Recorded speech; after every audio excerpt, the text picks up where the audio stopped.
Probability of சக்ஸஸ்னு பார்க்கும்போது option செல்லிங்கில் கொஞ்சம்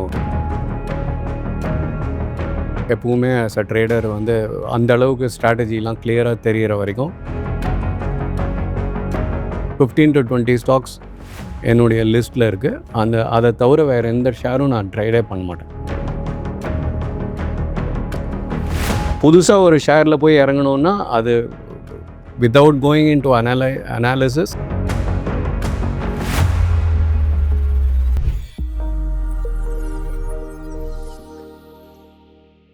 hello Zebu viewers, நான் உங்கள் விஜய் கண்மணி. ஆப்ஷன் பையர்ஸ் வந்து பார்த்தீங்கன்னா ப்ராஃபிட்டை நோக்கி ஓடிக்கிட்டே இருப்பாங்க. ஆனால் ஆப்ஷன் செல்லர்ஸ் தான் மார்க்கெட்டில் அவ்வளோ வித் ஸ்டாண்டாக நிற்பாங்கன்ற ஒரு பேச்சு பரவலாகவே இருக்குது.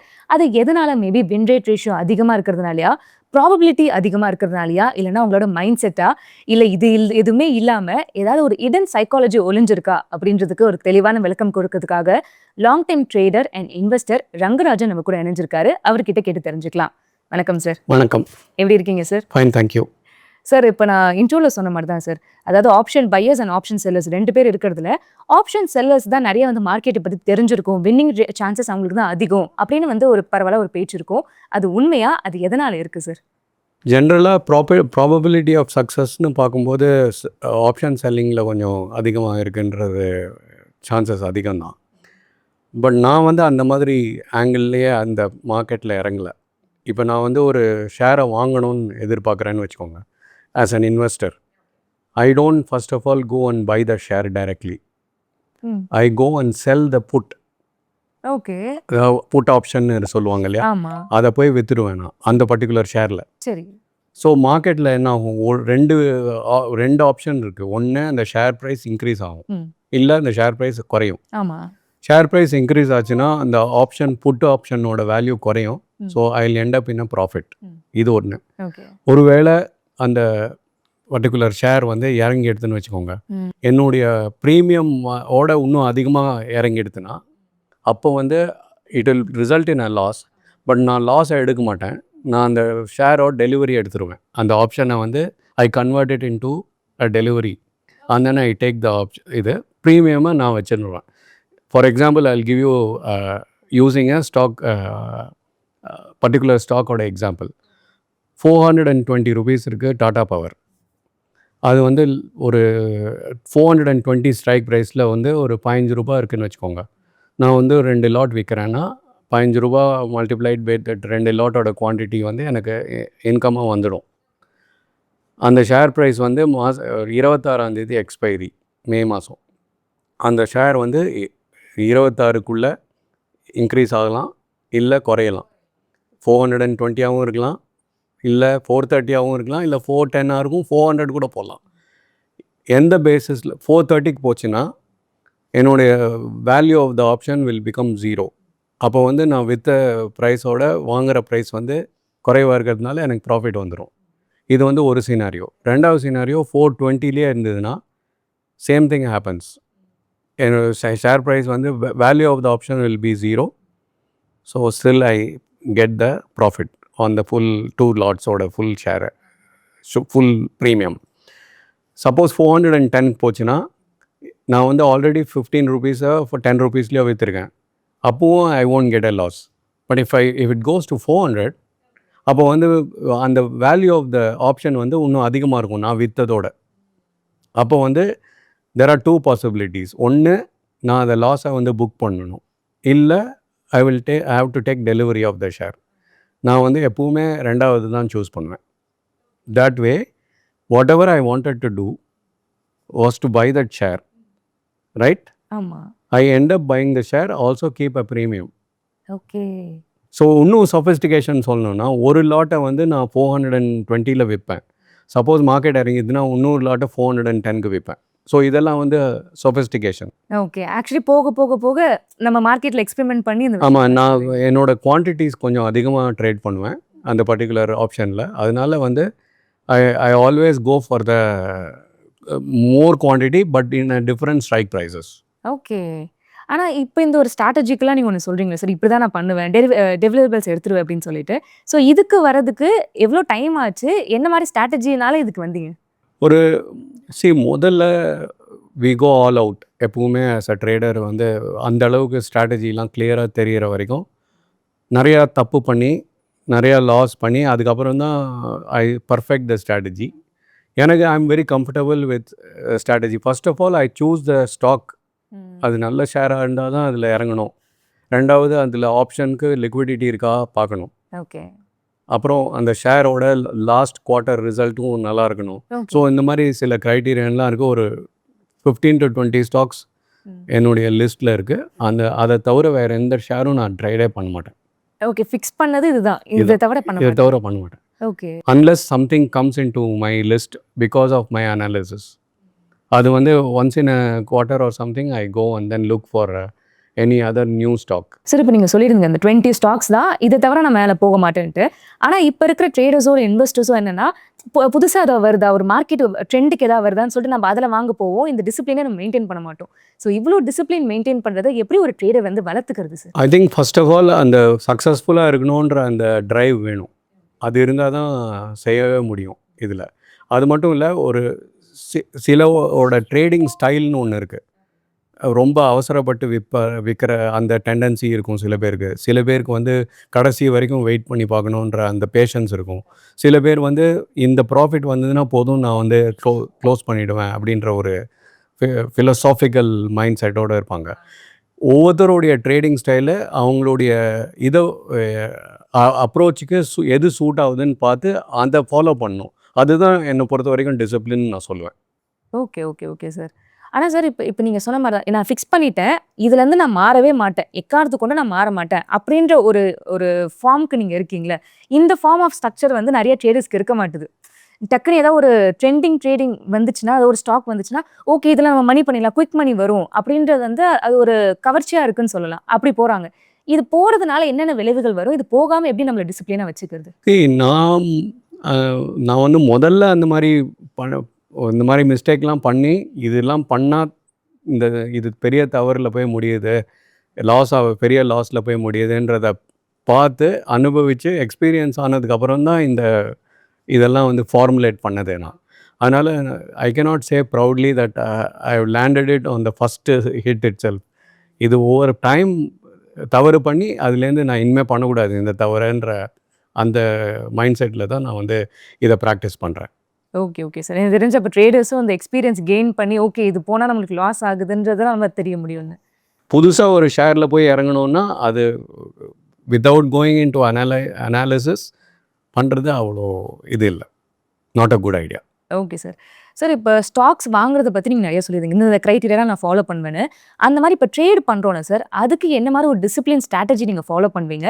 ப்ளஸ் இப்போ ஒரு ட்ரேட் போகுதுன்னா அதுக்கு என்னென்ன க்ரைட்டீரியா வச்சுருக்கீங்க சார்?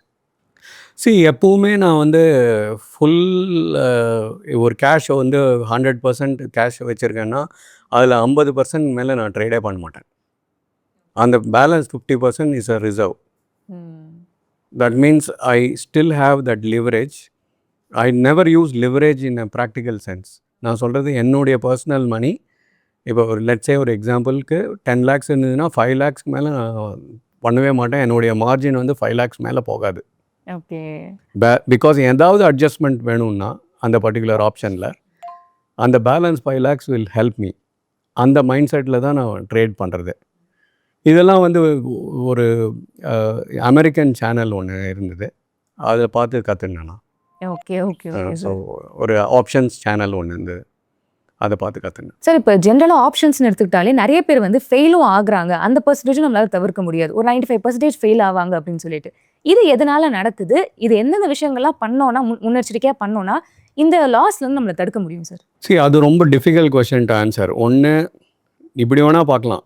இப்போ வந்து ஆப்ஷன் வாங்குறாங்க இல்லையா, வாங்கறச்சே அந்த ப்ரீமியம் கொடுத்து வாங்குறாங்க. ஸோ அந்த ப்ரீமியமோடு அதிகமாக போனால் தான் அவங்க வந்து ப்ராஃபிட்டே பண்ண முடியும். இல்லைனா அந்த ப்ரீமியம் டோட்டலாக ரைட் ஆஃப் தான்.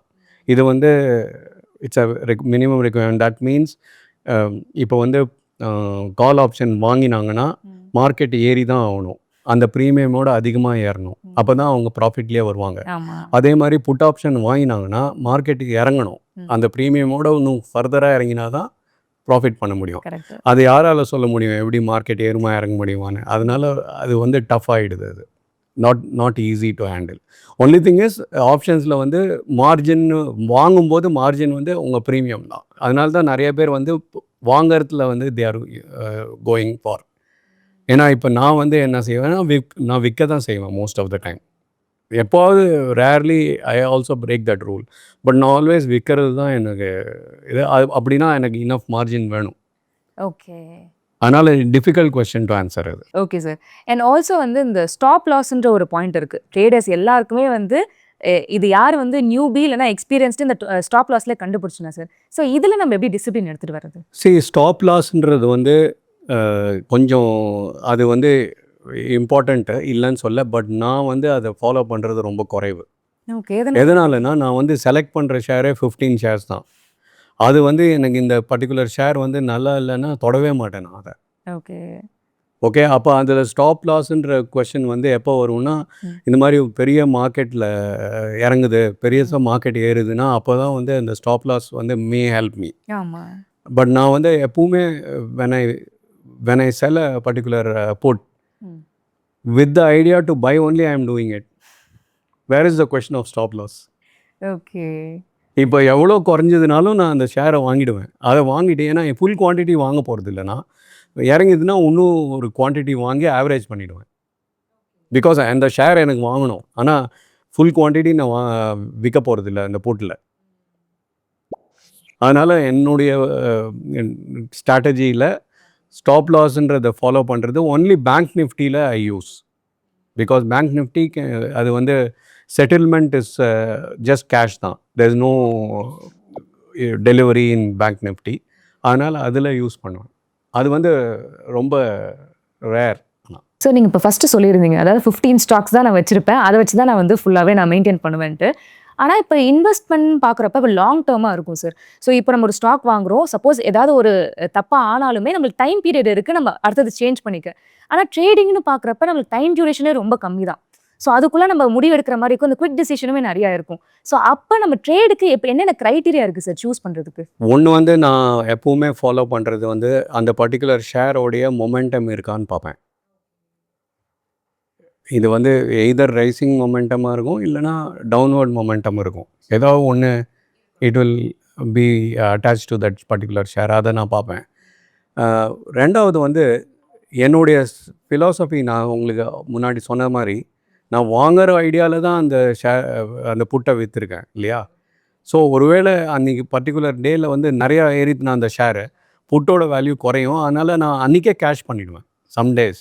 So it becomes a trading exercise also for me. Okay okay okay. நிறையா முறை அந்த மாதிரி ஆயிருக்கு எனக்கு. சரி சார், சரி சார். சார் இந்த மொமெண்டம் நீங்கள் சொன்னீங்களே சார், அதுக்கு ஏதாவது ஒரு அளவுகோல் இருக்கா? RSI நான் பார்ப்பேன், 2 விதமாக பார்ப்பேன். இன்னொன்று வந்து ஒரு பர்டிகுலர் ஷேர் வந்து இன்னும் அக்குமுலேஷன் ஃபேஸா இல்லை டிஸ்போசல் ஃபேஸா அப்படின்றதெல்லாம் வந்து you can over a period of time. Because அந்த 15 ஷேர் ஒண்டி தான் நான் பார்க்கறதுனால ஓரளவுக்கு எனக்கு ஐடியா இருக்கும். ஓகே. அதனால I always watch for that. இது ஏதாவது நிறைய டம்பிங் மாதிரி வந்ததுன்னா then I know what to do. Sir இப்போ ட்ரேடிங் பொறுத்த வரைக்கும் கன்ஃபார்மாக வந்து இண்டிகேட்டர்ஸ் பார்த்தே ஆகணும். அதுவும் நீங்கள் எத்தனை இண்டிகேட்டர்ஸ் பார்க்குறீங்களோ அந்தளவுக்கு வந்து உங்களோட ப்ராஃபிட் வந்து அதிகமாகும் அப்படிலாம் நம்ம பேசி கேள்விப்பட்டிருப்போம். ஆனால் இண்டிகேட்டர்ஸ் உண்மையிலே அவ்வளோ இம்பார்ட்டண்ட்டா சார்? என்ட்ரி அண்ட் எக்ஸிட்டுக்கு யூஸ் பண்ணலாம். This is what I do normally. Entry பண்ணும்போது ஓரளவுக்கு அன்றைக்கி வந்து ரொம்ப லோவஸ்ட் லெவலில் என்றைக்குமே you cannot catch a share. But it helps ஆக்சுவலாக இந்த RSI அதெல்லாம் பார்த்து, அப்புறம் அக்குமுலேஷன் ஃபேஸில் இருக்கா அதெல்லாம் பார்த்து என்ட்ரியை டைம் பண்ணலாம். டெக்னிக்கல் இண்டிகேட்டர்ஸை நான் டோட்டலாக டிஸ்மிஸ்லாம் பண்ண மாட்டேன். அது it has its own use. Sir option selling பற்றி நிறைய விஷயங்கள் சொல்லியிருந்தீங்க. அதே மாதிரி எப்படி டிசிப்ளின்டாக இருக்கணும், நீங்கள் எப்படி டிசிப்ளினாக வந்தீங்கன்ற விஷயத்த சொல்லியிருந்தீங்க. Thank you for this conversation. கண்டிப்பாக பார்க்குற ஆடியன்ஸுக்குமே பார்த்தீங்கன்னா ஆப்ஷன் செல்லிங் பற்றி ஒரு கிளாரிட்டி கிடச்சிருக்கும். Thank you sir. Thank you very much. And இந்த வீடியோ உங்களுக்கு பிடிச்சிருக்கும்னு நினைக்கிறேன். மேலும் இது மாதிரி வீடியோஸ் பார்க்கணுன்னா Zebu யூடியூப் சேனலை சப்ஸ்கிரைப் பண்ணிக்கோங்க. தேங்க்யூ.